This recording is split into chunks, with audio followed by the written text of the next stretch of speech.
Dear God, I got one question. I need to know, do revolutionaries go to heaven?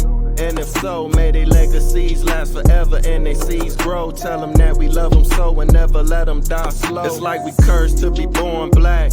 We was kings and queens, now look where we at. I know it won't be long before we take it back. I just hope I live long enough to see it happen, and that's a fact. Cause one thing when you pro-black, you might love your people, but they may not love you back. For more than 400 years, we've been under attack. We survived slavery and then they gave us crack. Do revolutionaries go to heaven? Do revolutionaries go to heaven? Do revolutionaries go to heaven? Do revolutionaries go to heaven? Do revolutionaries go to heaven? I wanna know. Do revolutionaries go to heaven? I hope so. Do revolutionaries go to heaven? I wanna know. Do revolutionaries go to heaven? I hope.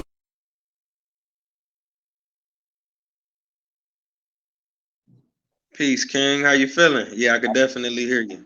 Yeah, my bad. I was having difficulty like with the link and all that good stuff, but I got it in line. What's the word? Oh, it's all good, man. I appreciate you coming through. It's truly an honor, man. Got a legend in the game in the building.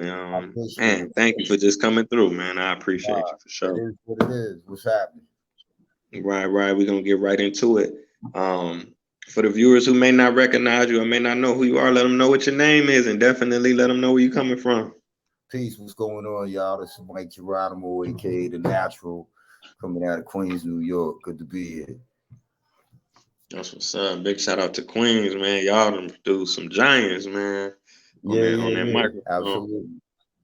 Right. So I want to ask you, when did you first get exposed to hip hop? By you already being in New York, I mean, was it already out in the community at that time, or did you first hear it on the radio? You know, like the rest of the world. I mean, I pretty much, bro. Like, with me, it was all around me growing up. You know, I was lucky enough to grow up with Large Professor, who, you know, he went on to be a part of the group Main Source, the main part of the group Main Source. And, you know, he went on to produce, you know, people like Nas and Brand New Heavies, Akinelli, Gangstar, Tribe Called Quest, things like that. So between me just being a New York native and hip hop being at that stage at its time, and also growing up with somebody that was heavily involved with it, you know, it was just all around.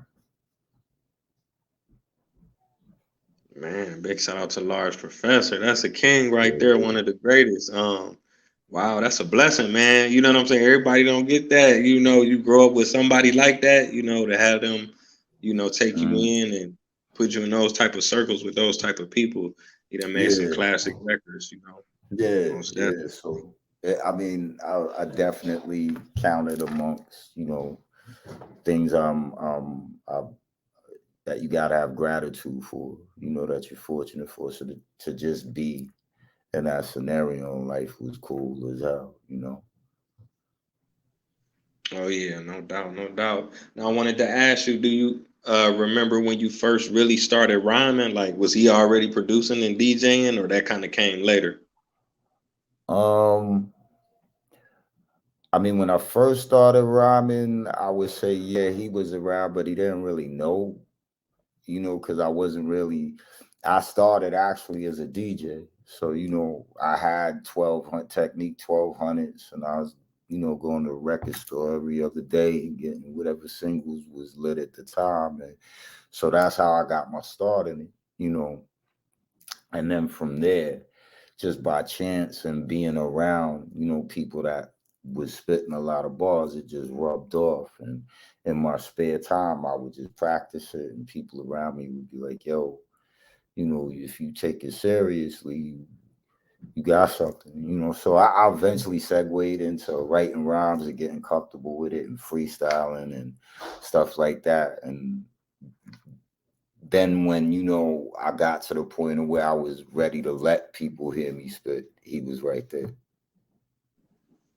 Oh, okay, that's what's up. Let me see my Mhm. next question.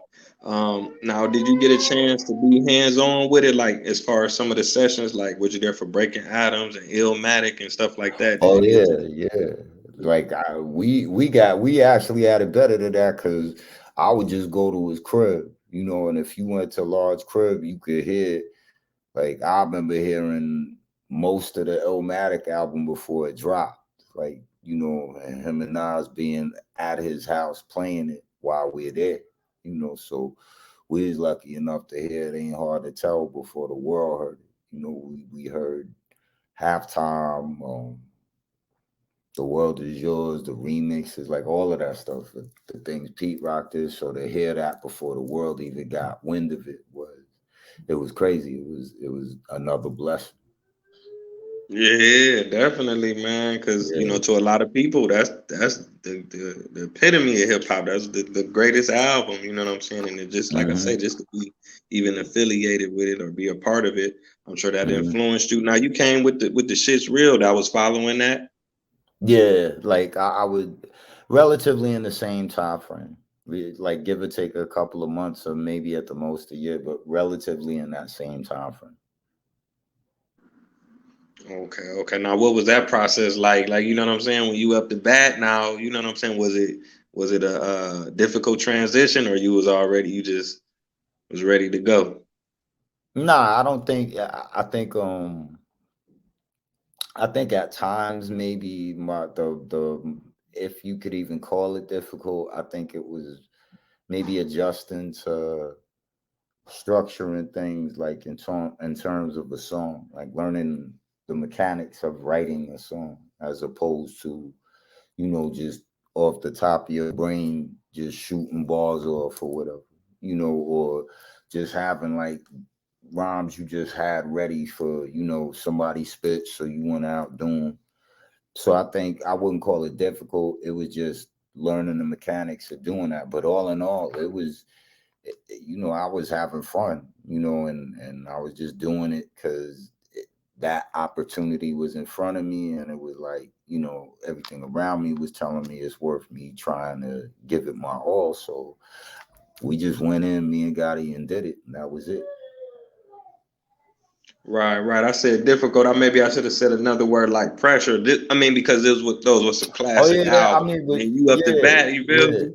yeah, Yeah. and like it's like anything else. But I think even in the sense of pressure, initially, I wouldn't say that I had much of that because initially, like I said, I was just everything was happening so fast, and it was just there, you know, for me to do. It was an opportunity in front of me to work with Irv, and he saw something in me, and you know, so I wasn't so much thinking of what I guess somebody who knew more about the industry or who was doing, their second or third album might have thought about it. I was just like, yo, let's go do it,